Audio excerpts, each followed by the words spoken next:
Plant FAQs, Cystopteris fragilis, brittle bladder fern. All about Cystopteris fragilis, the delicate fern with a bite. Hi, Ferbvu here. I'm a plant enthusiast with a particular fondness for ferns. Today, we're diving deep into the world of Cystopteris fragilis, also known as the brittle bladder fern or fragile fern. This delicate beauty packs a surprising punch, so buckle up for a fern-tastic adventure. What is Cystopteris fragilis? Cystopteris fragilis is a perennial fern, meaning it comes back year after year. True to its name, it's quite fragile. One wrong touch, and those feathery fronds can snap. But don't let its delicate nature fool you. This fern is a survivor, thriving in shady, moist environments worldwide. Habitat: think damp crevices, shaded rock faces, and cool forest floors. These are the happy places for Cystopteris fragilis. Size: it's a compact fern, typically reaching heights of 4 to 12 inches. Appearance: imagine a triangular frond, divided into numerous narrow leaflets. The underside of these leaflets boasts tiny, round sori, the fern's reproductive structures. Interesting fact: young Cystopteris fragilis can emit a faint scent of bitter almond, thanks to spores containing a trace amount of hydrogen cyanide. Don't worry, the amount is negligible. How to care for Cystopteris fragilis? Thinking of bringing this little charmer into your home? Here's what you need to know. Light: Cystopteris fragilis prefers indirect sunlight or dappled shade. Harsh: direct sun will scorch its delicate fronds. Water: keep the soil consistently moist, but not soggy. Aim for even moisture throughout the year. Soil: opt for a well-draining, humus-rich potting mix. Ferns appreciate good drainage to prevent root rot.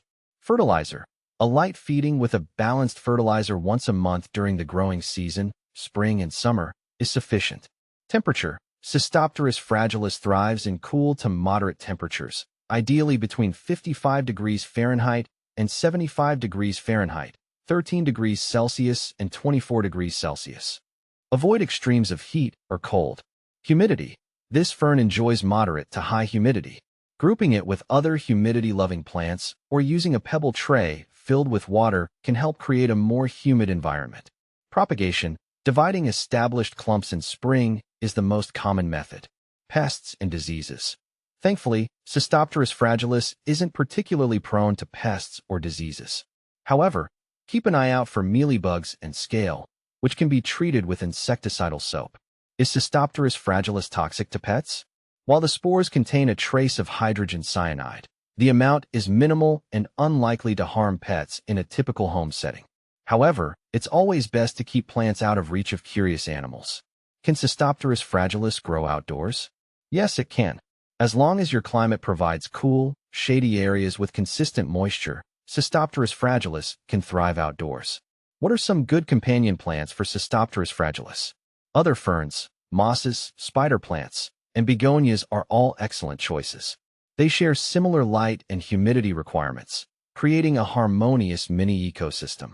How often should I repot Cystopteris fragilis? Repot only when the fern becomes root-bound, typically every 2 to 3 years. Choose a pot just slightly larger than the current one. Can I grow Cystopteris fragilis from spores? Yes, but it's a more challenging process compared to division. Spores require specific conditions and sterile environments for successful germination. Cystopteris fragilis versus Woodsia scapulina. I've found Cystopteris fragilis to be delicate and graceful in my garden, while Woodsia scapulina stands out with its rugged resilience and unique texture. Cystopteris fragilis versus maidenhair fern. Fragility: Cystopteris fragilis is more delicate. Leaflets: Cystopteris fragilis has narrow, triangular leaflets, while maidenhair fern boasts fan-shaped, wedge-shaped leaflets. Sori: Cystopteris fragilis has round sori, while maidenhair fern has oblong sori. Cystopteris fragilis versus beech fern, Phagopteris connectilis. Leaf shape: Cystopteris fragilis has triangular fronds, while beech fern has lobed or rounded fronds. Sori: Cystopteris fragilis has round sori on the underside of leaflets, while beech fern has sori covered by a pouch-like indusium. Additional considerations. Habitat: Cystopteris fragilis prefers cool, shady areas. Maidenhair fern can tolerate slightly more light. Beech fern thrives in moist woodlands. Growth rate: Cystopteris fragilis is a slower grower compared to maidenhair fern and beech fern. Remember, these are just general comparisons.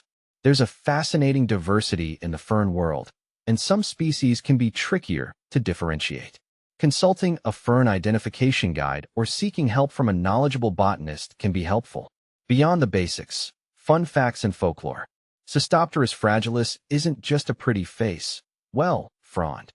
Here are some interesting tidbits to add to your fern knowledge. Historical significance.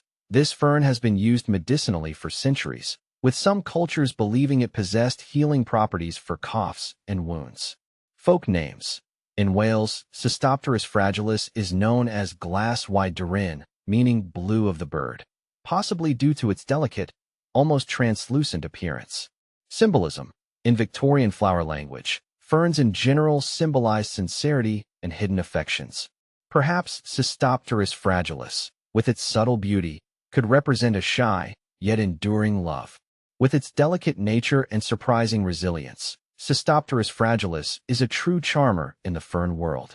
So, if you're looking for a low-maintenance, elegant addition to your indoor jungle or a shady corner of your garden, this little fern might just be the perfect fit. Happy planting!